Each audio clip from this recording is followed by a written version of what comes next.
What's up, everybody, and welcome to episode 12 of the Hella Average Gamescast. I'm your co-host, Cam, alongside, as always, Carmen. What's going on, buddy? Not much, man. Just got done playing a little bit of Rocket League. What are you up to, brother? Not too much. Just got done eating some supper. Went to the gym, got some gains today, doing the damn thing. Oh, yeah, I hear you. And, of course, it would be complete without Jeremy. What's going on, buddy? I'm not doing so well, my friend. Why not? What's going on? I went to the doctor and they said I've come down with a case of mania. Sonic mania, that is. Oh. Is that a little foreshadowing? Perhaps. Well, might as well segue right into it, Jeremy. What you been playing? I've been playing the shit out of some Sonic Mania. Well, tell me about it.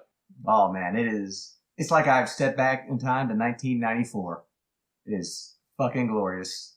I've been zipping and zapping and zooping all over the place. Listen to that sweet-ass remix soundtrack, those crisp graphics. I've been collecting rings, Chaos Emeralds, kicking the shit out of some Robotniks. I've been knuckling and tailing it up. Oh, it's pretty damn sweet, my friend. So is this the Sonic game the world has been clamoring for? Pretty much. This is the game I've been wanting since Sonic and Knuckles came out, back in, I think, 95. That's awesome. Yeah, the reviews have been phenomenal for it. And compared to having such a shitty succession of Sonic games lately, and this one finally breaking that cycle. It's amazing that in order to finally make a good Sonic game, they had to go back and just make an old game. Yeah, you got to go back to 2D. Just go back to your roots. Yeah, just go back to what fucking works. Now, you're playing that on PS4, right? Yeah. How much does the game cost? No, it's $20. Okay. But it's pretty damn worth it. I mean, it's 12 stages, but they're long stages. You can play as Sonic and Tails, or just Knuckles, or just Sonic. There's different modes. There's all different paths to take. It's chock full of content. 2 different kinds of bonus stages. An amazing soundtrack. I'm about halfway through it now, and once I beat it with Sonic and Tails, I'm going to go back and play as Knuckles and every other character I can. Awesome. I'm glad you got it. And you're going to throw a review up on the site when you get done with it, too, aren't you? Damn skippy. Have you checked the trophies out for that by any chance? I have, and a lot of them are... I like what they're doing because a lot of them are kind of ambiguous. Like one's just like says, get a 3 shame. What does that mean? Well, you have to find out. Okay. Yeah. So you're probably not going to platinum it. You're probably just going to play it to have fun. I thought I was going to platinum it, but I'm not sure. It's not a hard game, but the bonus stages can kick your ass.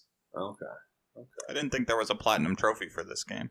Actually, there is, and I take that back. There is no platinum trophy, but even then, I don't think I could 100% it. Why they not do it? They just weren't worried about having a platinum. I don't know why. Certain games, like the Mega Man Legacy Collection, it doesn't have a platinum either. Neither did the Disney Afternoon Collection. A lot of these retro collections don't have them for some reason.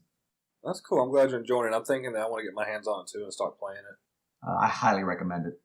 That all you've been playing recently? No, I actually downloaded the Mega Man Collection Volume 2 also. Oh, shit. Now, you got 2 retro games you're playing. How's that going for you? Well, 5, actually, since there's 4 in the Mega Man Collection. Semantics. But I've been playing Mega Man 7, and it's been pretty fun. I can say, though, I think it's a little overpriced at $20. It's a damn good collection, but it should have been $15, especially since it's only 4 games instead of 6. And these are definitely the 4 weakest of the Mega Man games. Still fun, but they're not as good as the first 6, in my opinion. I would do good to pick this one up because I never played any of the ones on this collection. You would like them. They're definitely good for first timers. I own all of these. I have a physical copy of 8, 7, 9, and 10 are all just digital copies. But they're fun games. They're definitely worth it, especially if you haven't played them before. But like I said, be prepared for 9 and 10 to just kick the shit out of you. They are far and away the hardest Mega Man games out there. I think I'm going to hold off on this one for a little bit till it gets a sale going because, I've got so much to play first off. And then second off, like, I know what I'm going to get with this, with this bundle of games. Oh, it's so good. I can just hold off a little bit. Yeah, it's good, but if you can wait for a price drop, I highly recommend it. I honestly still would say I wouldn't pay more than $15 for this. It'll be on sale soon. They'll run a special on it in the next month. Definitely. Just I to feel push like it. Capcom does a lot of flash sales on the PlayStation, don't they? They really do, yeah. Yeah, I thought so. And is this this isn't an exclusive? This is across all all platforms, right? Yeah, this is on Xbox and Switch and on everything. Okay, cool. So that's it for you? That's all you've been playing, Jeremy? Yeah, pretty much. Carmen, man. Tell me about it. Tell you about what? What you been playing? What do you think? Tell me about the weather. I don't know. Oh. Tell them about that burning itching you got. Oh. I've been playing a few things. I jumped into Rocket League like always just to relieve a little bit of stress. And I don't know why I say that it relieves stress because I'm terrible at it, but I still play it constantly. I played a little more Lawbreakers, and I played a little bit of Nidhogg too. And that game is a ton of fun, but I found out that the bow and arrow is really, really stressful. Man, I'll touch base with you on that too, because Nidhogg 2, that bow and arrow gave me some fucking hard times. And yeah, it's rough. I shoot for the feet. What are you saying, Jared? I used to nid some hogs, and I took an arrow to the knee. Oh, you're funny. That's you're pretty funny. good. Did you get Nidhogg? You didn't play the first one. You told us last time you haven't played it. Oh, man. No, but judge from what Carmen told me, I'd just be better off just picking up the second one. Yeah, pick up the second one. I mean, it's way better. Yeah, it pretty much takes everything from the first one and improves on it. It's really like a fucked up style. I love it. I love the animation. And then the levels are sick as fuck.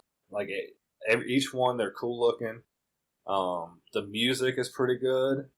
Really? It's just everything. The only difference from this one to the first one is the first one was super responsive as far as your jumps, and if you dive kicked on somebody, you keep running. On this one, there's a little bit of lag in between some movements or some attacks you do, so it kind of slows it down just a tad, in my opinion. But the game's phenomenal.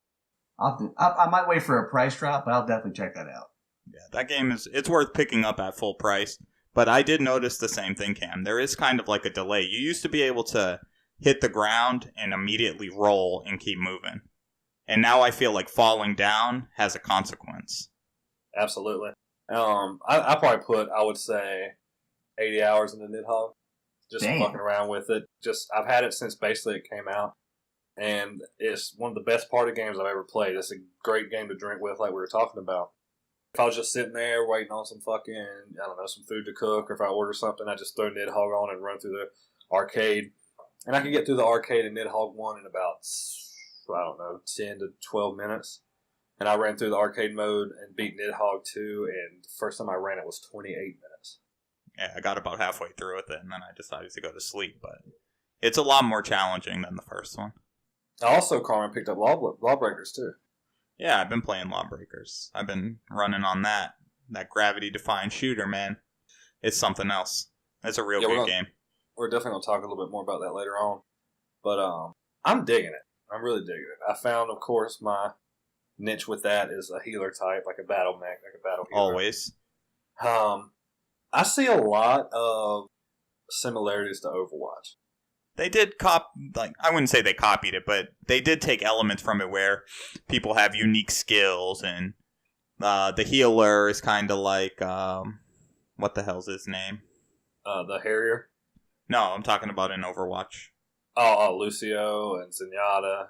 Yeah, they kind of merged them together. Like, Zenyatta is the battle medic, and he throws his drones out to heal you and shit, and it's, it's like...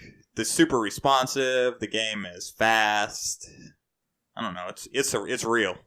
I enjoy it. So I've only went positive maybe 3 times. So I've played probably 12 to 15 games. It's hard, isn't it? Yeah, it's hard. I mess with it. I try to play with all the classes, and there's a fair amount. I think there's 16 total or something like that. 18 characters and 18 9 total, classes. Yeah. But like the assassin I sucked with, of course, that's never my game style. But yeah, I definitely got down with the medic. I love the gravity, like it's all about movement. The game's, in my opinion, the game is a $60 game. But they chose to bring it down to 30 with micro. I didn't even see any microtransactions. So I think you can buy gold. I didn't really get into it, but I think you can buy the currency to just unlock like outfits or weapons or whatever it is. Oh yeah. See, I didn't dig that deep into seeing where the gold went. I mean, I got a few stash boxes since I've been playing, but that was pretty much it. Game. It's a fun game. You been playing anything else? No, that's it. A little bit of Crash 2, but nothing serious. Maybe just like 3 levels. What have you been playing? I mean, you pretty much covered mine we were talking about Lawbreakers and Nidhogg. I finished up the Long Dark. I put in, I would say total I got in probably anywhere from 14 to 20 hours into it. Nice. You survived. That's a few times. That's a loose term, my friend. But yeah, so I'm gonna talk about that later when we feature our reviews. But the thing I put the most time into was Crash. I spent the better part of today playing a bunch of Crash, probably 7 or 8 hours worth. Have you beaten the first? I was going to say, have you beaten the first or second game yet? I'm on the last level of the first game. Nice. And you stopped? Yeah, I stopped because I went to the gym, man. I gotta get fit. Huh. You gotta beat up Neocortex, dog. I'm about to go whoop his ass. You gotta rescue your chick. But I'm gonna do that tomorrow, so I'm gonna finish up Crash 1 tomorrow, and then I'll probably move on to Crash 2. And then my goal is, I've got this checkbox I'm trying to do, and I'm trying to get my time under 15 minutes on the Nidhogg campaign. Well, you got a ways to go if you did it in 28, but it's possible. You'll knock that time down pretty quick. My second run through, I made 22 minutes. Pretty good.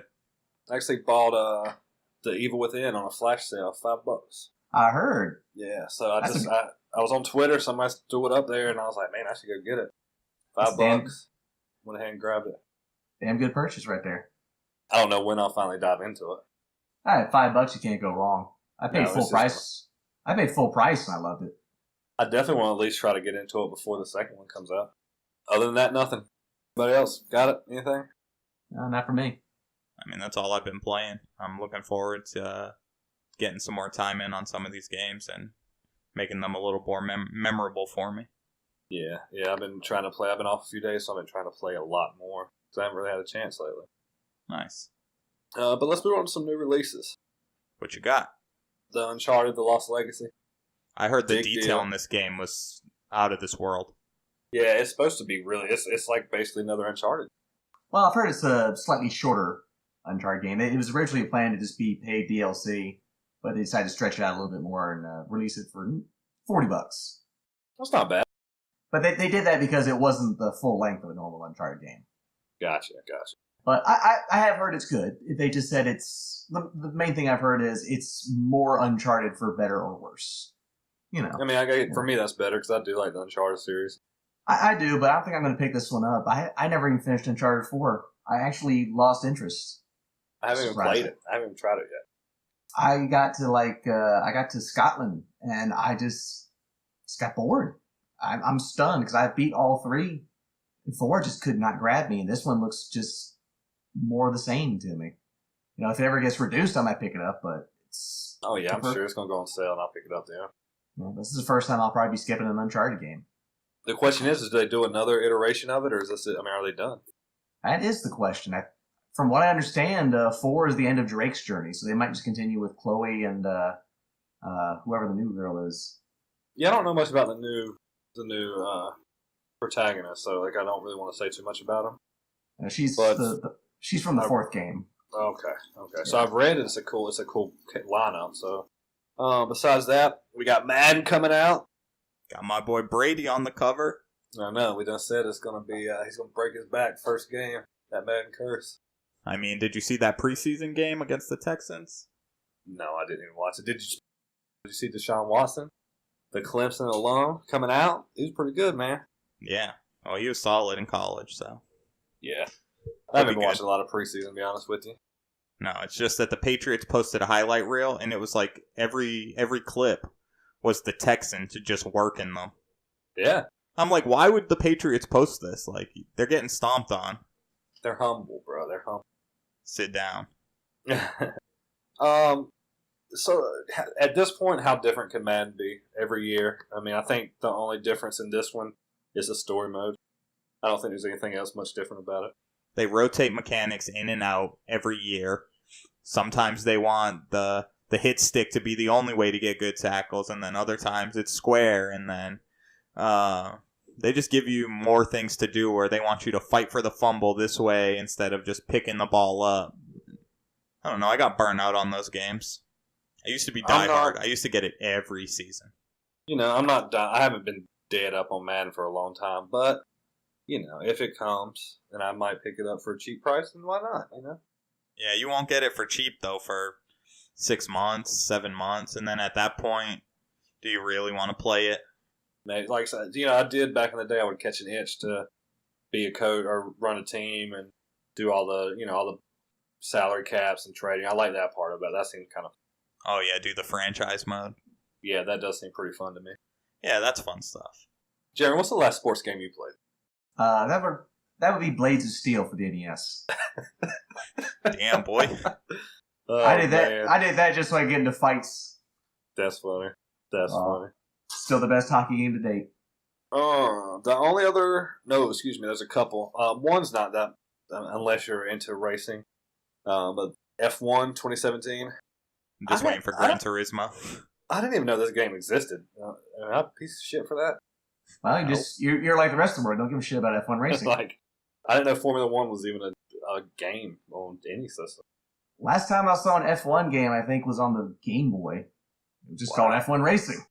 Yeah, I don't know how often they're pumping those out, but it's obviously not competing with the Gran Turismos and the Forzas. No, it's coming out the 25th. I mean, hey, if that's your thing, you go get it. You race them Formula 1 cars. Get down on it. I mean, I'm sure it's going to be a nice looking game, but it's got an 87 on Metacritic. Wow, that's good. Yeah. So I mean, it's it seems like they've kind of like racing games have become the standard for showing off graphics and fidelity in both consoles, really. And I'm sure the Switch will follow with Nintendo doing their own style of race game. Well, it's probably because it's the easiest thing to program for in terms of graphics. I mean, you just have to make a track that loops versus having to make a humongous interlocking world like in RPGs or, action platformers and stuff. And it's something that you can really relate to. Yeah. I'm really excited for the Need for Speed. Like, I really can't wait. I think I'll hop back on that bandwagon. It's a game good for a playthrough. They always are. Every one of them has been good for at least a playthrough. Oh, yeah. Yeah, I haven't played a Need for Speed game that I didn't finish. I didn't play the last one, so I mean, I guess I could go to GameStop and pick it up for $10 or something, whatever it is. Yeah, I'm saying in the situation that I bought it, or I stumble upon it somehow through a friend, then if I start it, I always finish them because you feel because they have a good progression, so they play well. Last thing on here, Jeremy, this might be more up your alley. Mm-hmm. Yakuza Kiwami. Yeah, I was looking into that. It's the okay. They remade the first Yakuza that was on the PS2. Oh, really? Okay, so it's basically a remake. It's just a complete remake of the first game, and I think it's discounted down to $40, which I'm thinking about picking up. But I gotta finish Yakuza 0 first, which I'm really enjoying. I just haven't had the time to get back into it. But I've never played any of the Yakuza, so if you like GTA, it'll be up your alley. Just gotta keep in mind it's not open world per se. It's more about the combat. You're more on rails, like you're just kind of linear. Well, it's more you do get to explore the city, but only a portion of it. There's no car driving. There's no guns, but there's a vast array of melee weapons and different fighting styles to master. The combat is just good and juicy, and the story is fantastic. You really get the feel for these characters. So it's out. It's getting 83 on Metacritic, and I don't necessarily base everything in my life off Metacritic, but that's kind of for the podcast sake. That's kind of so people can get a good view or idea of what's going on with it. 83 is great for Metacritic, by the way. Oh yeah, I would say though, if you're going to start the Yakuza franchise, your actually best bet is starting off with Yakuza 0, since this is the prequel, and then you go right to Kiwami, which is the first game in the series. So there you have it. You can play the prequel, brand new game, and then you can play a remastered version of the first game. So, pretty awesome. Yeah, that's pretty cool. And we've talked about it and harped on it time after time. These remasters, when done right, are just perfect. They're great timing and they're great for the gaming community. But as far as new releases go, that's about all of note. It looks like it's going to be kind of a slow week. You got Gamescom this week, so I don't know. There's not a whole lot releasing. Carmen, do you want to go into news, or you want to go ahead and knock these reviews out real fast? Let's talk about a little bit of news. Since we were touching on sports games, I wanted to bring up the fact that NBA 2K18 is going to need a new cover art. And that's because I haven't heard. Kyrie Irving, who is on the Cavaliers, got traded to the Celtics. Okay, so I did hear that, but I didn't realize that he was on the cover. Yeah. He was on the cover with his new Cavs jersey that they're debuting this year, and that's no longer happening. That's funny. So they got to. Are they going to keep him on the cover? Or are they just putting a whole new person on the cover? No, I think they're going to leave him on the cover, but I think they're going to update the graphics to have the Celtics jersey. I mean, it's not like. I mean, I'm sure they can just take one more picture or just Photoshop that bitch right on. Yeah, I'm sure it's no problem. I'm sure that they have all these graphics for every player in every jersey. But it's it was pretty interesting that they put all this work in, they're pumping up this game, and then the player on the cover gets traded. The only time that ever happened was Brett Favre, and Madden didn't make the update. That was when he went to the Jets? Correct. So, just something to touch on. I don't plan on dwelling on it. I like basketball, I like sports in general, but I just thought that was pretty interesting. The only NBA game for me is NBA Playgrounds. You can come get you, son. I was playing my buddy for like 3 hours yesterday. I schooled him every time, like 40 to 20, 36 to 10. Just dunking on his ass. You're wrong for that. It was Will. I was knocking Will. I was handing him an ass. That's hilarious. But I'm down to get into these reviews. All right, well, tell them about Lawbreakers then. Tell them about it. Man, Boss Key Productions did their thing with Lawbreakers. It's by far one of the best shooters I've played. It's pretty unique. It's good. I can vouch for that. It's not to jump in and cut you off, but me, like, hating Call of Duty, I didn't think I would like this game, and I jumped in and I was like, man, this is a good fucking game. Yeah, it's way better than any Call of Duty that I've played in recent years. And the one thing that I didn't care for was the fact that there was no in-game tutorial or no, like, training ground.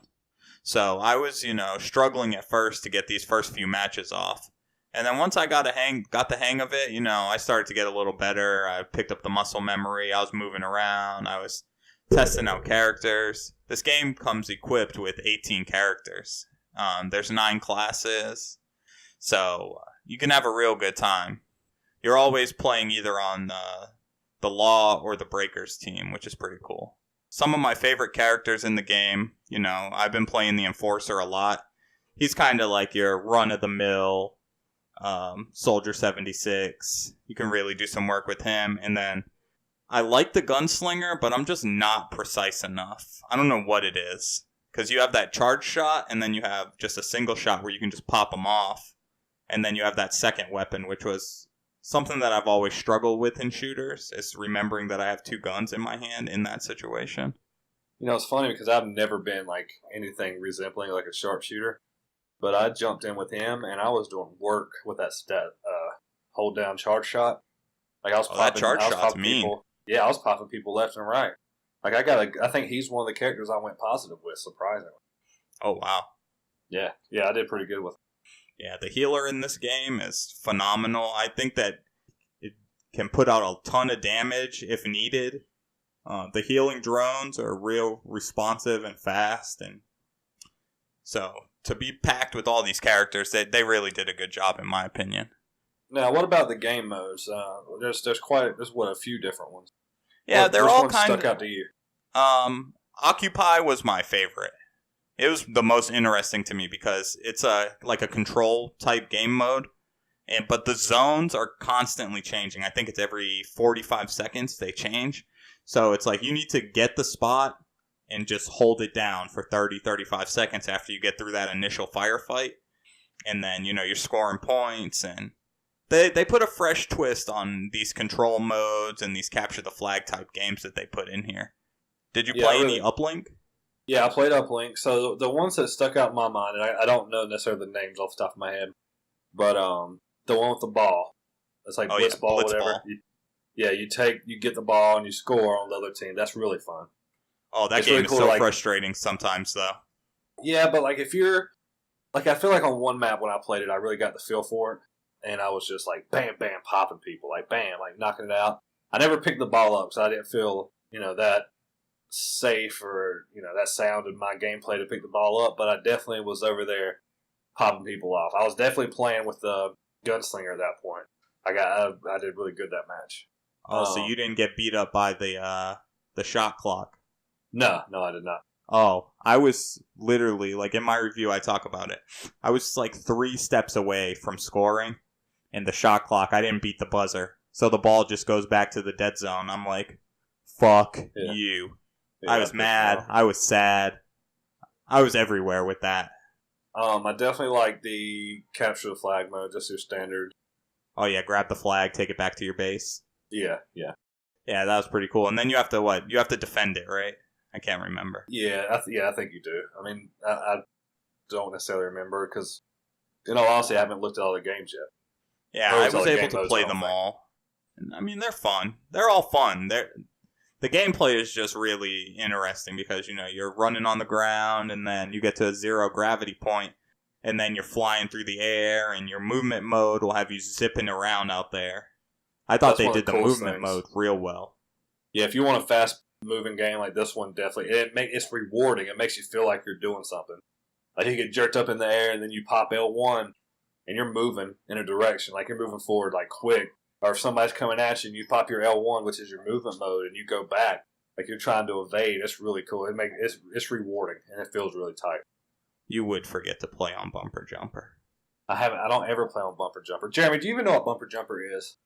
I have no fucking clue. Of course, nobody but Carmen plays Bumper. It's where you jump with L1 instead of X. It originated from Halo. Like the Halo scrubs were playing it so they could jump and shoot. That sounds fucking gay. You always jump with X. Oh. Always jump with X. Always jump with X. How do you shoot and jump with X? You jump with X and you shoot with the trigger button. Yeah, hold down X and hold down R2 or your trigger. And you miss. But that's okay. I play Bumper Jumper. Tell that to my Destiny score. I'm telling you, try it. It's life-changing. If you're not playing Bumper Jumper, you're doing it wrong. End of story. Carmen, if you had to give this game a rating, let's say out of 5. I'd give this game a solid 4.5. So it's high. You give it pretty high up there. Yeah, I wouldn't. It's not perfect by any means, but they're constantly rolling out patches. Like at first, when I first started playing, you couldn't open your loot crates while you were waiting for a match. It was like 3 days after I started playing, they released that patch. Boom, you can do all these things. They fixed the mechanics. It feels balanced to me. It feels really good. I haven't played enough of it to say that one character really shines because in this game, if you're in the wrong spot, you're going to get worked every time. You're going to get kicked in the head. You're going to get stomped out. So when I picked it up, it seemed really smooth. Like you could open your crates. The transition seemed really good. So I enjoyed it. Yeah, no, it's super fun. I don't mind. The matchmaking is fast. You're always getting games. Super popular game right now. And if they keep supporting it and they keep pumping out content for it, new maps, maybe eventually introducing a new character class or just a new character skin, like a whole new character. So right now there's 18 of them like we talked about earlier. So I think that this game's going to be around for a while and they're going to really support it. So I highly recommend it. And for $29.99, you cannot beat this game. It's like a AAA title. There you have it. Yeah, so you find the character that you like and play them and then experiment a little bit. Similar to how I played Overwatch. It's like I was really dead set on just playing one character. And then when I finally started branching out and you're going to get stomped on at first. But if you figure out how to use these characters well, you'll really dominate out there on the battlefield. So hit us up if you want to play. I'm available whenever. Yes, sir. I'll be up there too with you. We might just play a few matches after we get off here tonight. Yes, sir. So we got a code. I talked about it, I think last week. But the fine folks over at Hinterland Studios sent me a code to the Long Dark, which is their new survival simulation game. And like I said, I spent anywhere from, let's say, 14 to 20 hours in the game. You finished the story mode? So I did. I finished the story mode. The story mode. So let me start by saying this game released in early access, I believe, in 2013. After that, it went to Steam, and at this time, it didn't have a story mode. It was just the survival. So the developer, the main person behind the game, the guy who came up with this game, said he wanted more for it. He was like, man, he wanted to do the story mode. He had the story behind it. So he made it. So enter this full release that we have now. This came across Xbox, Steam, and PS4. Came with the story mode and the survival mode, and there's challenges. So the story mode, obviously, I started there. You're a bush pilot. You're driving, or you're flying your plane through the Canadian the harsh Canadian winter, and bam, you crash, you wake up, and you gotta survive. That's the whole point of this game. And this game is unrelenting. I mean, nothing is highlighted on the ground. There's no tutorial. The beginning parts of the game serve as a tutorial. So it'll tell you, oh, you might need to find shelter, or okay, we need to make a fire, and I need to drink something. So the whole point literally is to survive. You got to watch how much you're eating. You get hungry, you got to eat. You get thirsty, you got to drink. You got to scavenge for food. And fire, you've always got to have fire. So you got to be picking up sticks, and you're picking up any kind of fire starter you can. So it's a literal survival simulator. It's a beautiful game. It's gorgeous. It's fucking gorgeous. I mean, there's if you look up into the sky at any given time in that game, it will blow you away. And I think I have one of the pictures on the website with that. How many times did you die? Oh man, I would say I restarted from my last checkpoint probably 20 or 25 times. Whoa! Wow. Now, let me say this: that I am not a big fan of the survival genre. Never have been. I can appreciate it because at certain times I was like really feeling this like impending sense of doom. Like when you have your fire, it tells you how long your fire is going to last. So if it's going to be 2 hours in game time, it literally ticks down. You can watch it. So you kind of get that sense of dread when your fire is about to go out. You're like, what am I going to do? Or if you're walking and you just start hearing a wolf howl or barking, you're like, fuck, and you just haul ass, So it gives you that sense of I've got to try to get away. And that's one of the big key factors that kept me coming back to the game. In the story, in the review, I talk about it because the story is actually the weaker part of the game. It kind of gives you your feel for it, but if you feel like you're on rails the whole time. If you run forward, just a little bit more, you'll probably get to the next objective. You're doing fetch quests to get information. It's I won't say it's half baked, but it's definitely not as good as a survival. That's where it really shines. You plan on putting in more time in the survival mode? I put in enough time to talk about it and review it. If you're a survival fanatic, this game is perfect for you. Like this survival mode is literally, here's a certain map, you go out there and do whatever the fuck you want to do. If you want to forage for food all day one day, go do it. If you want to get your own fire, get your own fire starting and accelerants and whatever, go do that. Whatever you want to do, you can do. There's no objectives. There's nothing pushing you towards something. It's pretty Just cool. do whatever the fuck you want to do. It's like real life Minecraft. It is. And this game, and let me reiterate, this game is unrelenting. You will die, and you will die horribly. So don't let that scare you. If you love this genre, play this fucking game. If you like the survival genre, this will be one of the best games you've played. If you're like me, who's not a fan of survival genre, you can probably pass this up. Cam, all you have to do to survive is just call forth your spirit animal, Ryan Reynolds, the greatest Canadian who's ever lived. You're right. Me and Ryan, we go way back. You can punch those wolves right in the face. Maximum effort. Maximum effort, yeah. Then he gives them a crotch shot. Yep. And then he skips away happily. But yeah, the game is done well. There's no glitches really that I found. The one thing I found is that you can get stuck in the environment really easy. So that happens a lot in games these days, it seems like. But this is a solid game. Stars early access. The story mode is thought out. I can't say anything more about it. I think the game is a phenomenal game if you're a survival. And if you had to give it a rating? Okay, so I'm gonna give this 2 ratings. If you're a survival fan, like if this is something that you've dabbled in before and you enjoy it, I would give this game a 4 out of 5. If you do not like survival games or you're not a fan of any kind of simulations, this game is probably a 2 out of 5 at best for you. Mm. Yeah, those learning curves and the frustration that comes with them is just crazy. I do not recommend this game to start you out in the survival genre. Like, this game is tough. Do not pick up this one. Pick up something a little bit easier like Minecraft and go from there. So it ranks up there in survival for, like, No Man's Sky type, like, unrelentless. Like, if you can't find things, you're definitely done. If you can't find food, you'll die. If you can't find fire and heat, you'll die. If you can't find shelter, you'll die. And you'll die all in a period of probably 20 to 30 minutes real game time, or real lifetime. Well, shit. So That's awesome, though. Go check out the reviews for both of these at HellAverageGaming.com under the reviews tab, and you'll see exactly what we mean.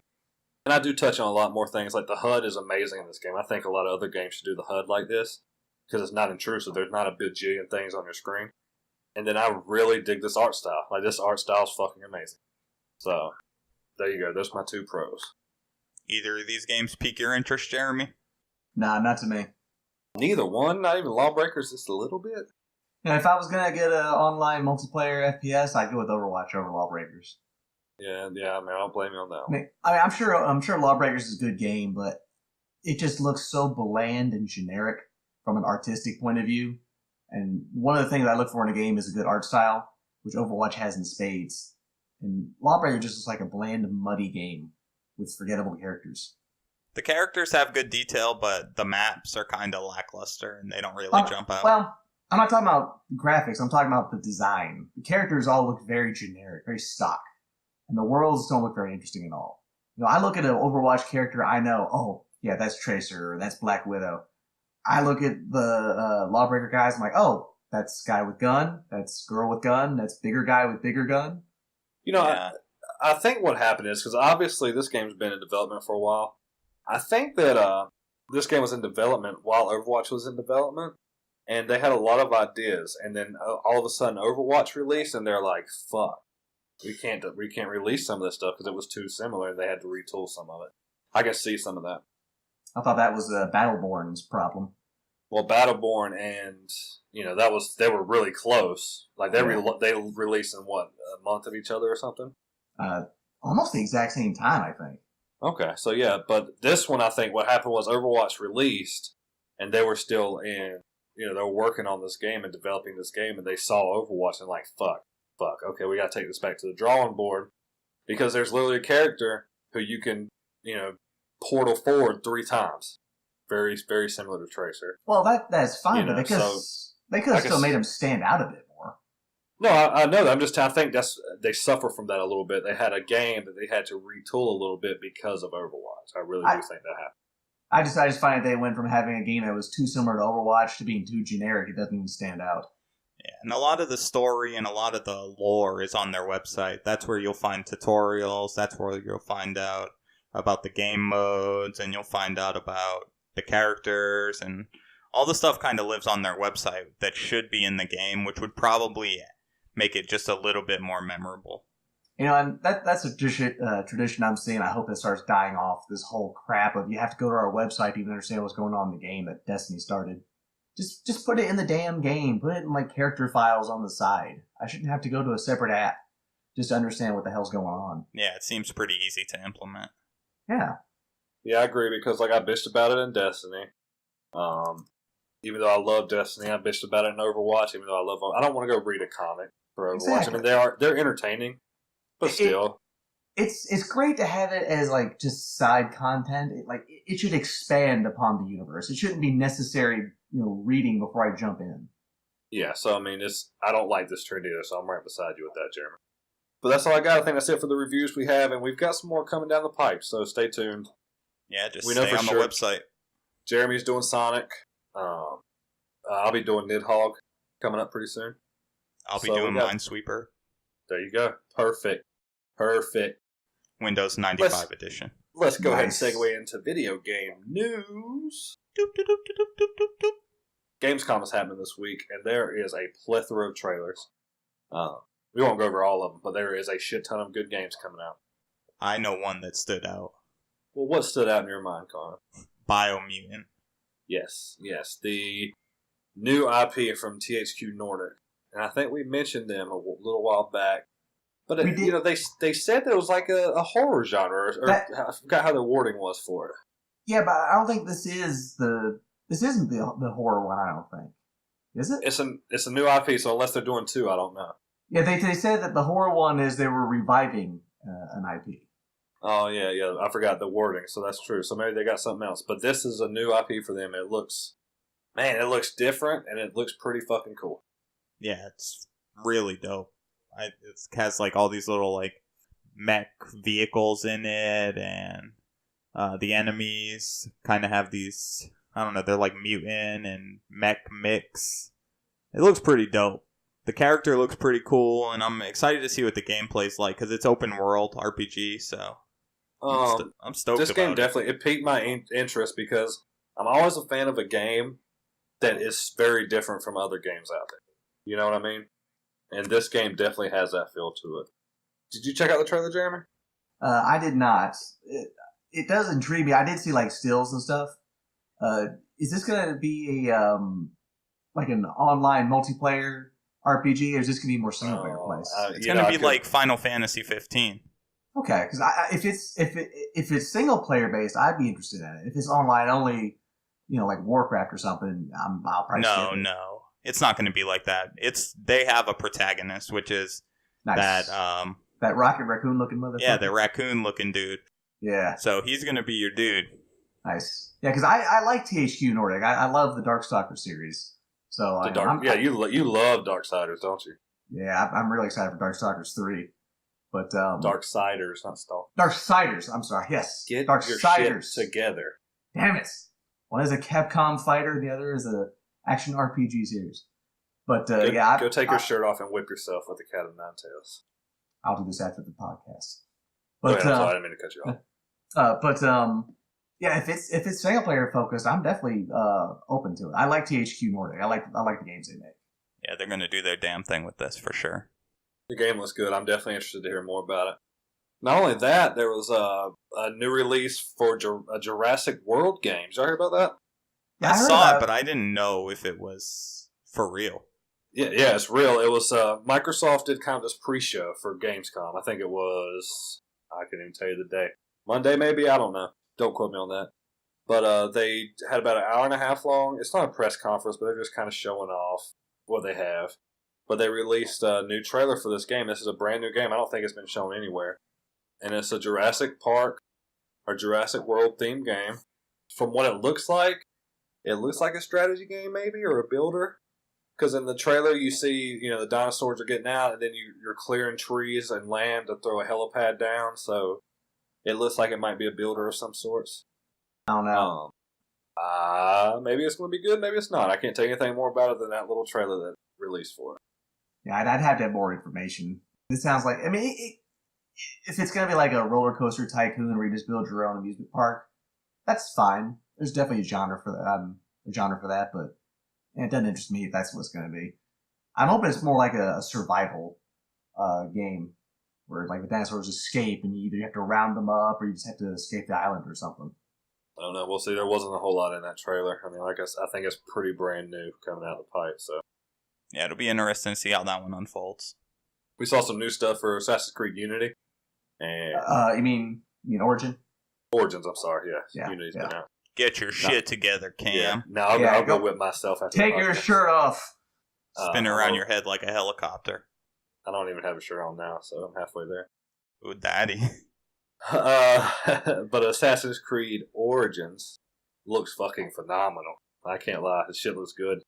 Yeah, I gotta agree. I've fallen out of love with the series, but I'm digging the Egypt setting in this one. Yeah, the Egypt setting I think makes it. And I think it was definitely a smart decision from Ubisoft to take some time off. Yeah, because they made it like a yearly game there for a while, didn't they?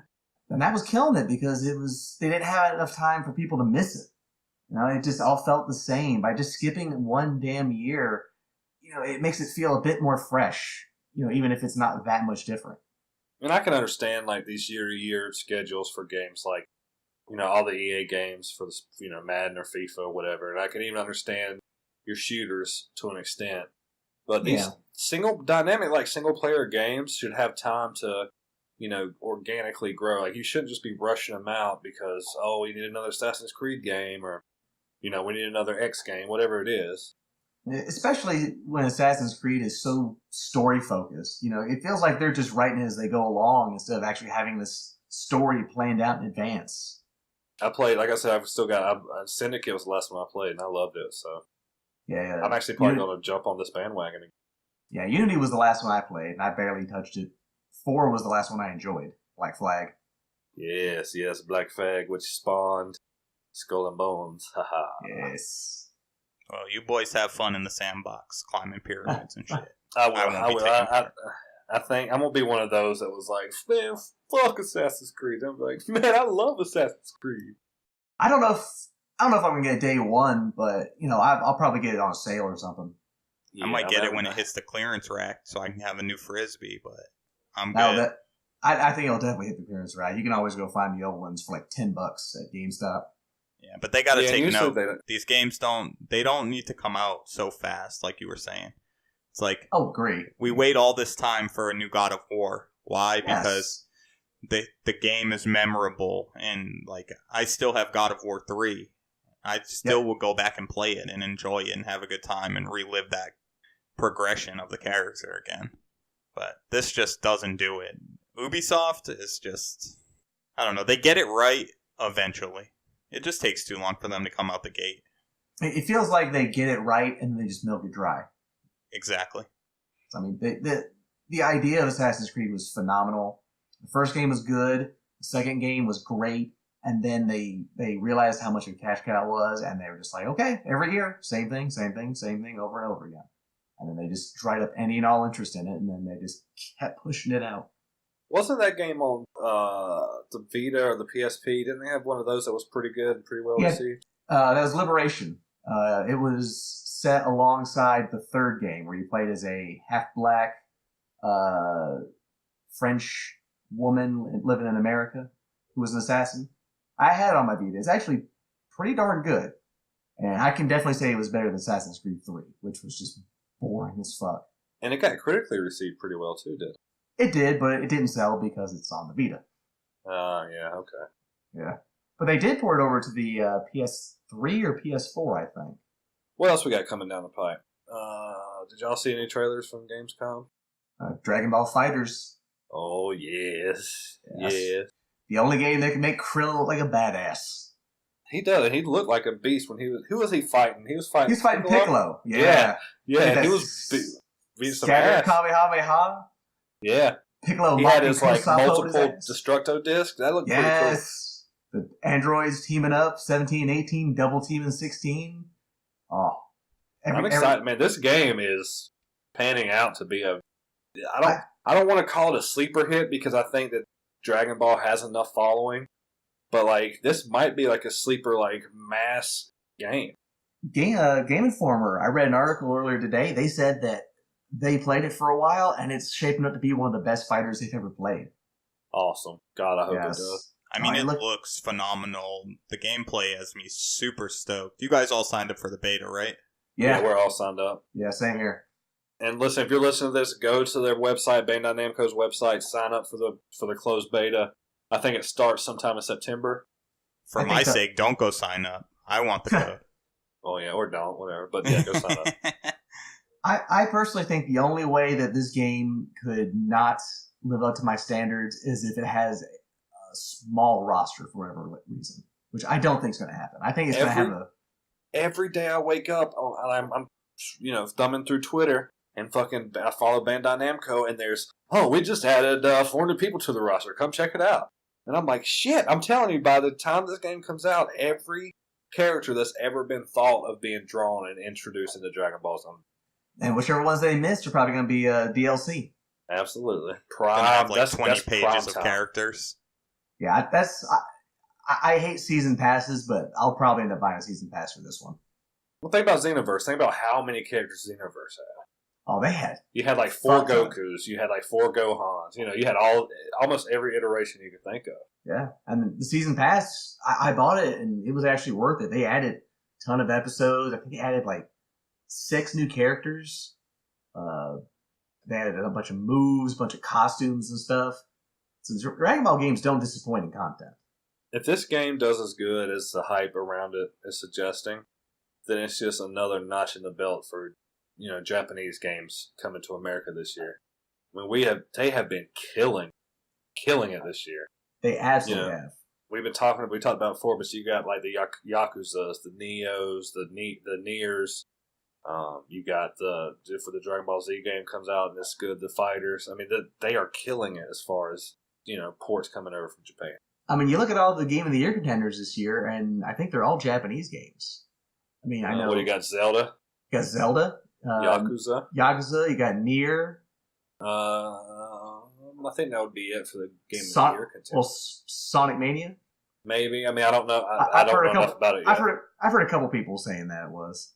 But I think that was developed by Sega of America. Well, so here's what happened. Sega, they didn't do it themselves. They licensed the work out to another studio who was it basically started as a fan-made project. It was made by Christian Whitehead, who did the phone ports. Yeah, absolutely. And it got. I think he has a studio. I think Headcanon is his studio. I was going to double check it because I actually emailed them for review code, and they're like, I appreciate you emailing me, but we're not handling the reviews, and they sent me to Sega.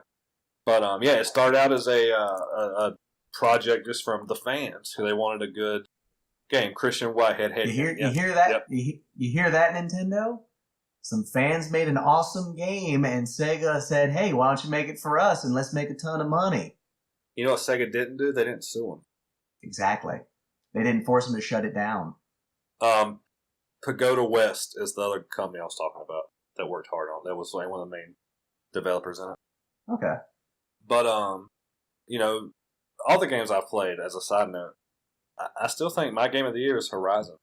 Well, I can't agree with you, but I might be the lone soldier on this one, but mine is definitely Persona 5. I forgot about that one. That's another Japanese one, but that's my game. What I'm saying. I haven't played Persona yet. Did you ever finish Horizon? By the way, did you ever go back to it? I popped it back in today, but I got distracted. I was watching the season 3 of The Flash. But, nice.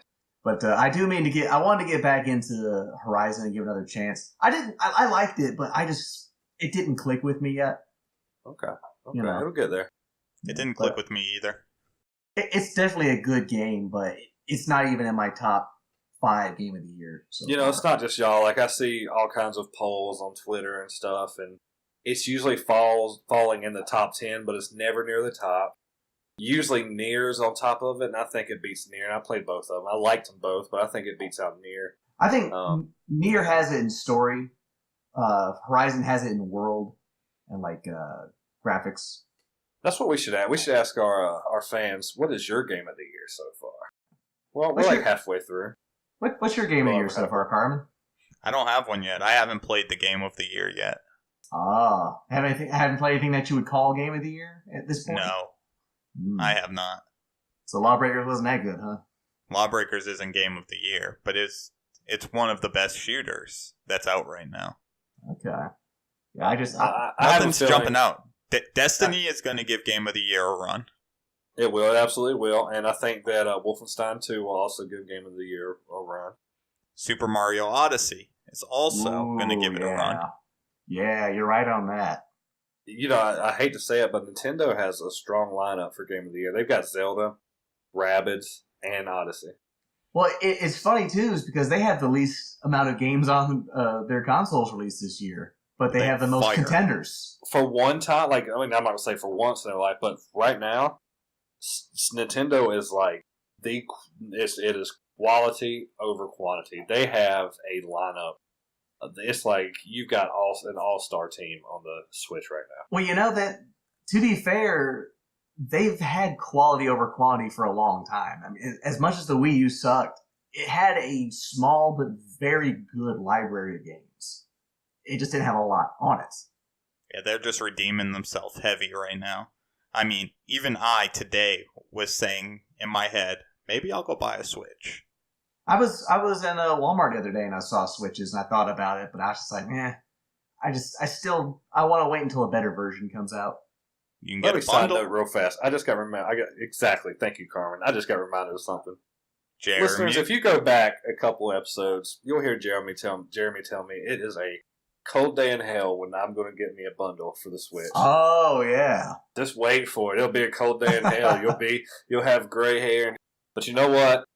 There's a bundle for the Switch, exclusive to Walmart, and it's going to be coming out soon. I don't even have to wait till the holiday. Now, granted, it's not exactly the bundle I would be looking for, but it's still the bundle. Okay, that's all that matters. It's still a bundle. It's still a bundle, and it's bundled with a game people actually want. Yes, it's bundled with Splatoon 2. Yep. And it's pink and green Joy-Con. Yeah, dog, the neon Joy-Cons. Hey, Jeremy, they must be snowing in hell right now. It is, man. You have to. But I'm still not going to buy it right now. No. It sounds so shitty, but I'm not playing it right now. I'm waiting till the holiday. I think I can give me some time around the holiday. You won't be able to find them. Even if they were available, I wouldn't get one yet myself personally, because I'm waiting until they release the Switch 2.0, which is better battery life, doesn't have the warping issue, maybe it's a little bit slimmer. You know how Nintendo is. They release 14 bajillion incarnations of the same damn console. It's always going to stay $300, I think, in my opinion. But I'll be able to get it at least with maybe, a new Mario Kart or the new Smash sometime in the future. And then I can go back and I can buy up, Zelda and Mario Odyssey and whatnot. Because I still don't think they're going to have a whole bunch of third-party support for this. They're going to have some, but they're definitely, I think this is going to be another first-party machine. But their first parties are going to be damn good. You're not buying a Switch to play, I don't know, Madden on. You're not buying a Switch to play Uncharted on. You're buying a Switch to play Mario and Mario Kart and Smash and Zelda and Metroid and Donkey Kong and Kirby. That's why you're buying a Switch for, and everybody knows. I agree, and they're definitely going in the right direction. I just wish they would get out of this, we have to kind of do our own thing mentality and just kind of start competing with Nintendo. Start competing with Microsoft and Sony again. I would like to see them actually have the third parties on their system. I would love to see a system in which you can play both the newest Zelda and the newest Madden or the newest Battlefield on. And it's just graphically, the same or even superior to the PS5 or the Xbox, whatever. I just don't think we'll ever see that, Jeremy. I just can't get on board because Nintendo knows that their demographic is a different type of demographic, or they've been targeting that demographic for so long. They're telling you what their demographic is. They're kind of stuck in that loop. And they've always stayed behind the graphics 8-ball. Always. Actually, that's not true. They were ahead of the time. With the N64, it was more powerful than the PlayStation. The Super Nintendo was more powerful than the Genesis, and the NES was more powerful than the Atari. But they never went for realistic graphics. The GameCube was more powerful. Did they start lagging after the GameCube? No, the GameCube was more powerful than the PS2. Yeah, it was the Wii was the first time they started lagging. I think that's what got them in this bullshit they're at now, where you have to be a generation behind because the Wii console was such a success, and they've been trying to replicate that instead of just making a good console. I didn't know the GameCube beat out the PS2. I still don't believe it. It beat out the PS2 in terms of specs. The PS2 was actually the weakest of that generation, but it creamed the competition because of this amazing third-party lineup and the fact that it could play DVDs. That was a whole debacle about Microsoft picking to go for the HD DVD and then Sony deciding to go to Blu-ray, right? That was PS3 and Xbox 360. Oh, okay. Yeah, so the PS2 was DVD? Right. I think the Xbox might have been able to, but not out of the box. And Nintendo, being Nintendo, they decided to make their own format, which is 3-inch optical discs, which killed the system. The tiny GameCube disc, yeah. Yep, and then fucked the system over. Yeah, and that's why I can't see that the GameCube outperformed the PS2, because they couldn't put enough content on those discs to make it even stand out. Actually, the games looked great, but yeah, they had to make multiple discs for, the Resident Evil remake was 2 discs. The Metal Gear Solid remake was 2 discs. Or that could have easily been 1 disc on the PS2. Yeah, so I can see what you're saying. Nintendo's never scrubbed behind. I think Nintendo's problem has been they like to make their media proprietary. So, there's talk for a long time, even on the Switch, about them going back to carts. And they're going to, make it, monetize it. So if you wanted to make a game for the Switch, you had to use their property, make it more expensive. That was their calling card back in the day. They did it with the Nintendo and the Super Nintendo and the 64. And they did kind of go back to carts with the Switch, but thankfully they went with just, flash drives, which even the Vita uses. If they go back to cartridges, they're going to fucking tank. Yeah. Oh, there's still a place for cartridges. But if they do it the way they talked about it, back in the 80s, that's where it's a place. It's a nostalgic thing. It's not relevant today. Let's move on. What else do we see in news? I know that Crackdown got delayed to next year. We literally recorded the podcast last week, and then the day after this launched, and I was like, "Fuck, time to go back to the studio." But I'm happy about it because this, from what I've seen, this game does not look like the game it needs to be. And Maybe they've realized it. Yeah, they have to. I mean, it's kind of puts Microsoft in a shitty situation because they have one exclusive title coming out this year. Or from this point on to holiday. But, I respect them a lot more for just deciding to delay it and release it properly and fully complete next year than trying to just shit out this half-baked turd and patch it up later. Well, yeah, I mean, that's what I think that everybody wants. Delay the game. Delay the game, make it good. I'd rather wait till next year and play a better game. Yeah, I agree. So, I mean, that's kind of a big deal. And I'm glad. Like, I'm not even mad. A lot of people were bitching about it. Like, just get over it. I mean, do you want another No Man's Sky in your hand? No, nobody does. No. Absolutely nobody. You just have to be patient. They'll do it right if you give them the time. It's like everybody bitches about Kingdom Hearts because they take way too much time. But when you play the game, you're relieved that they did put in their due diligence and they made the game right. So Absolutely. Just be patient. So I don't know if you guys heard or not, but you could pre-order the SNES yesterday. For a short period of time. For an extremely short period of time. And I think one of the three of us got one. Yeah, boy. You motherfucker. So Carmen sent us all a group text. He's like, I think they're doing physical pre-orders at GameStop. So I called my GameStop that I'm literally 2 minutes from at my apartment. They're like, yes, we've got them right now. Just so happened I'm fucking across town, like 25 to 30 minutes away. I ball ass to get to this GameStop, and they're out when I get there. It's a motherfucker. It's crazy. My luck, you guys text me when I'm at work. You text me like 2:15. I got off in 15 minutes. But I don't get my text messages until I get home because my fucking service sucks there. And I had a GameStop right in my fucking complex. I could have gone right there after work. I could have reserved me one. But no, I have to get home and get 40 fucking texts when it's too fucking late. Yeah, because Carmen's like, how come Jeremy's not answering? I was like, his service sucks. Because I was like, there's no way he's getting these texts. I told him to call you. I told him to call the Harris Theater. Yeah, you should have called me directly. Like, Jeremy, you got to go right now. I'm like, Ray, I'm out here. I'm sick. I don't know what's going on. But yeah, so not only like they dropped pre-orders, like online pre-orders overnight. Oh yeah, they drop them at ridiculous times. Yeah, so I'm not mad at that. That's kind of smart. But they still sold out in less than a minute.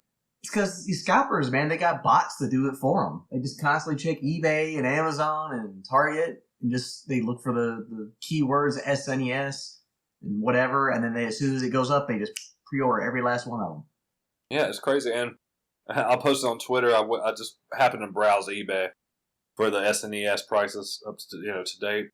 They're hovering about $300, but then I see one for $10,000, and I was like, "Yep, fucking found it! Found off! Deal of the month right here, ladies and gentlemen. $10,000, you can suck my dick." Oh, they'll never get it. They just put it up there to be assholes. It's terrible. So, I mean, I'm hoping that Carmen... So, when the NES dropped, Carmen's parents went to Walmart and got 3 of them. Because they're in a small town. So, I'm hoping that's our, big chance right there. That's our only chance. I'm going to keep looking, though, here. I'm going to try to, if they start releasing, especially physical releases, I'll run out to GameStop in a heartbeat. Just keep your eye on Twitter. GameStop said that they plan to have a few extra on hand for the actual release for walk-ins, but those are going to be gone immediately. Oh, I went to the Walmart and I asked them too, because the GameStop was right beside the Walmart, and they said that they canceled their pre-orders, or their physical pre-orders. They're only doing them online. Yeah. Interesting. Now, this wasn't a manager or anything. This was just a worker there, but he seemed to know what I was talking about. Yeah, meanwhile, he's stockpiling in the back. Oh, yeah, we're not taking any more pre-orders, just online only. That's what I think happens at GameStop. They're like, we're all out, but then they're holding the rest of them for their friends, Like Gollum with his ring, just precious, my precious. Yo, if I worked at GameStop, we'd all have a fucking SNES. Oh, fuck yes. But that's kind of a debacle. I don't think, I was mad at the NES because I wasn't so invested in getting one. So, it pissed me off that they did what they did, but at the same time, I was like, oh, it is what it is. But now I'm getting even, actually physically pissed off because I really want this fucker. Same here. I can't get it. It's such a better lineup of games than the NES Classic had, and I said the SNES is my favorite console of all time. This one has a lot of my favorite games of all time on it. And I do have these still physically, but it's just such a cool little collector's item to have. And I just have no confidence that Nintendo is going to make enough. They're going to just do like last time. They're probably going to make maybe 10,000 more, but they're all going to be sniped up. This is just money. This thing prints money. And they're just leaving it on the table because they're going to make just a small handful and then go, okay, fuck you. We're just going to work on the N64 Classic next year, which, you won't be able to get, by the way. And it's so funny because every GameStop I called was like, thanks for calling GameStop, where we do it. I'll have the Switch in stock. How can I help you? I'm like, I don't want the fucking Switch. I want the SNES. Fucking Switch. Yeah. Yeah, I called every GameStop in my area, and they're like, you want the Switch? I'm like, no, I said the SNES Classic. Because I was hunting them. And they all were out by the time that I was able to run back out to another one after I got my pre-order. At least we got one. We got one that we can play. And I think we're going to plan on actually, Carmen, I don't know, probably the best. Carmen's going to come down here, and we're going to all get together and play it. So we'll be able to talk about it. Yeah, we'll just powwow and beat every game on it. Yeah, just fucking play it. Fuck yes. Let's go back. We were talking about Gamescom, and during the Microsoft release they announced a trailer, or showed a trailer for Age of Empires 4. And it just so happens that a friend of ours on Twitter wanted us to kind of mention it and give the rundown on that. But Age of Empires was basically a real-time strategy game, and it launched about 20 years ago, so they're celebrating the anniversary. So, bam, here's a new game, Age of Empires 4. And Age of Empires 3 was released, I don't know, more than a decade ago, I think. So, it's been a long time. So, it's a big deal, especially for RTS. I'm not a PC guy. Our local PC guy is Rob, so we might try to get his thoughts on it. But Age of Empires has always been solid. It is a staple in the real-time strategy genre. And the trailer, while it didn't show any gameplay, was kind of set the backstory for a cool-looking game. This is a Microsoft exclusive. It's coming to PC. And, by all means, they're hyping it up, so this is going to be a good fucking game. Yeah, the Age of Empires series has always been super cool. I played the first two, and, they weren't heavy on the load that it took to play, so I could play it on any PC that I owned at the time. And it's fun. You get to go through, you start in the Stone Age and you move up, and before you know it, you have more modern things, or you finally get to, have swords and shit instead of throwing rocks at people. So the game's going to be fucking great. Well, it's funny because Microsoft chose Relic to help them. And I'm sure if you're immersed in the gaming industry, a lot of people know who Relic are, and Relic brings pedigree to the table. And this sounds like they're excited to bring their spin to it, and they're putting a lot of resources into this game. For them to make sure that they launched the trailer at Gamescom was big because Gamescom is right next to E3 as far as most people are concerned, and so all eyes are on Gamescom. So you've got this coming, and people are excited about it. It's not really tickling my fancy just because I'm not a PC player. The only RTS game I ever got into was Supreme Commander. I played the fuck out of that. But that's an old school game. I never got into this. So, Carmen, you got a lot more insight than I do. But it looks really good. I'm actually excited for the people who love the genre. So, yeah, definitely. If you're big into the RTS, or if you want to try to jump in, this might even be a good spot to jump. So, the resources are there. The studio's good. I would say to check it out. There's no release date. If you pick it up, give us your thoughts on it and let us know what you think, how they did. Also, in the meantime, they're remastering the original Age of Empires. So coming October 19th, they're doing a definitive edition. This is going to be a 4K remaster. It's going to be exclusively on Windows 10, so if you want to wet your whistle till the next one comes out, go pick that up. I wonder which will sell better, this or the StarCraft remaster. That's going to be close. Overall, I think that StarCraft has the edge. I agree. But it's been so long, man. It's been so long. I'll tell you, when you go up against somebody that is somebody like Blizzard, you got a long and tall mountain to climb. You make it sound like the developers of Age of Empires are like 2 specks of dirt in the desert. Well, the developer of Age of Empire is no longer around, so... Halo still sells and Bungie doesn't make it. I'm just saying, you said there were 2 specks in the dirt. There really aren't any speck in the dirt because they don't really exist. But that's neither here nor there. No, the studio who made the first Age of Empires was Ensemble Studios. But it doesn't matter because Microsoft knows what they're doing. They bring in somebody solid like Relic. So you're going to have a good game on. I can't disagree. Let's start. Jeremy, you're older than both me and Carl. Oh, definitely. What was the first video game that you remember the first one you remember going to the store, handing them your own money? They took your cash or they took your credit card and put it in that little machine under the receipt and swiped that little thing and it made a big imprint. Whatever it was, I don't know how old you are, but what was the first thing you remember buying? If I had to go back in time, I would say it might have been Aladdin on the Super Nintendo. I think I bought that with Christmas money I had. I bought that along with Super Return of the Jedi. Bought them from Best Buy. Okay. That is way before where I'm talking about. I believe I was in the 5th or 6th grade when I got those games. So I might not have even been born. We're probably talking, how old would you be in the 5th or 6th grade? Probably about... You're probably, 10? 10 years old? So that's probably about 93. Yep, so I was born in 80. So I was 4 years old. Maybe 3, something like that. Okay, so that's, wow, a lot older than I was thinking, even for you. Oh, that's not age-wise, just as far as video game-wise. That's just as far as I can remember buying a game. I've gotten plenty of games before that, but I can't remember if I bought anything. My parents bought them for me.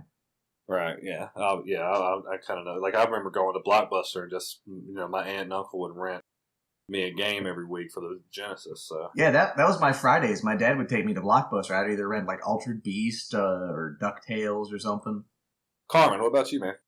The first game that I bought myself would probably be Tony Hawk's Pro Skater 4. Because my parents, obviously, when I was a kid, they would buy me games. And, I have some pretty cool stories about what my parents did on birthdays and whatnot. So, yeah, it was probably Tony Hawk's Pro Skater 4. Because I was pretty hooked on the series. And probably around my birthday time, I got a decent amount of money. I was able to probably buy 1 or 2 games for the PS2. And that was one of them for sure.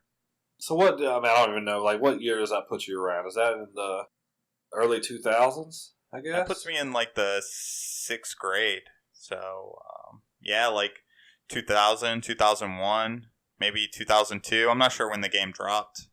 But I was in middle school, so anywhere between 6th and 8th grade.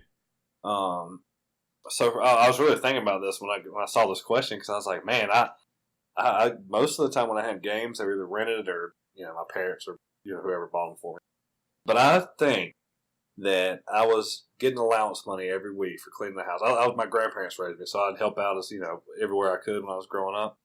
So I started getting this little allowance every week, and I'm pretty sure that the first game that I actually used my own money to buy was GoldenEye for the 64. Oh, nice. That was a good one. I actually remember calling my aunt. My aunt ended up taking me to Walmart, I think, to get this game. And I remember very, hazily going to pick this game up and giving her my money to give to the person. Oh, okay. So I'm pretty sure, because I remember coming home and staying up and playing it. I remember the whole debacle, but that's the only one I can think.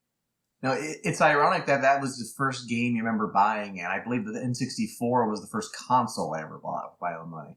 That's fucking awesome. Yeah. And it's loose because, my allowance was probably $5 a week or whatever it was. 'Cause I was kind of young at that point. That had to be 97 or 8. And you had 96, something.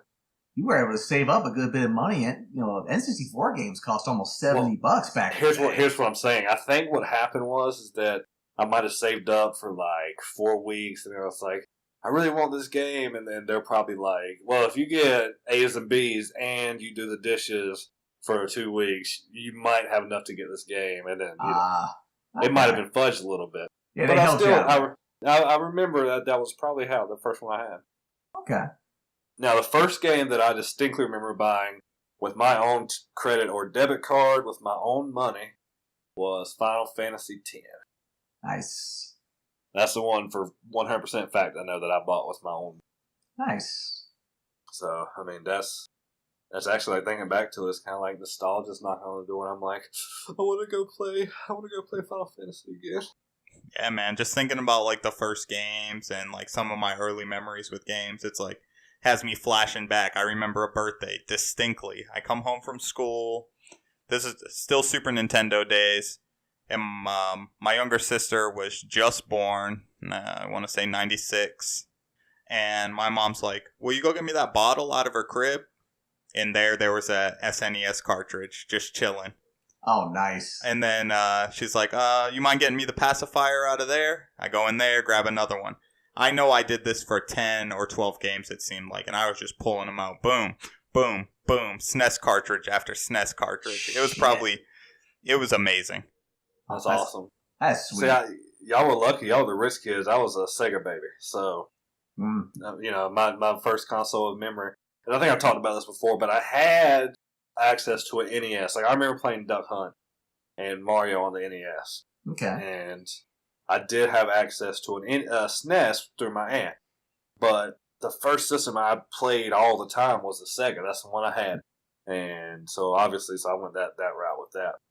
Oh. But I remember, for a birthday for me, I had a Sonic-themed cake. And I think there's still pictures of this. I've dig out old photo albums or whatever. Fucking Sonic's over on top of the cake, like he's got his leg up on a gold ring. And he's like, fuck yeah, I'm Sonic.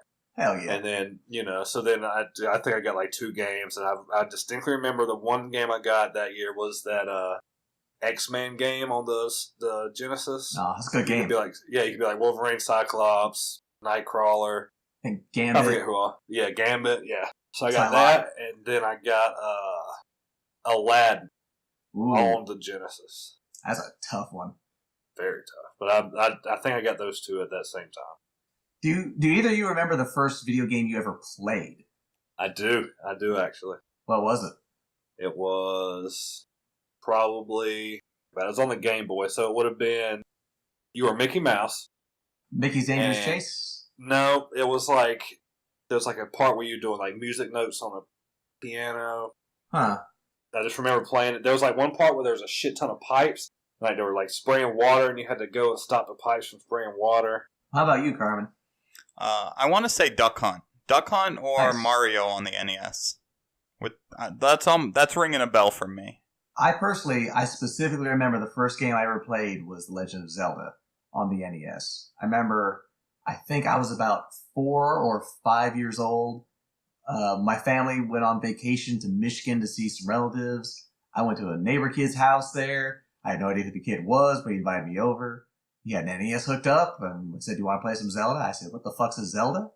And I spent the rest of the day just playing Zelda. And I asked my parents when I went back that day, hey, can I get a Nintendo? And they said, sure. When we got back home, got a Nintendo with Super Mario Brothers Duck Hunt and Legend of Zelda.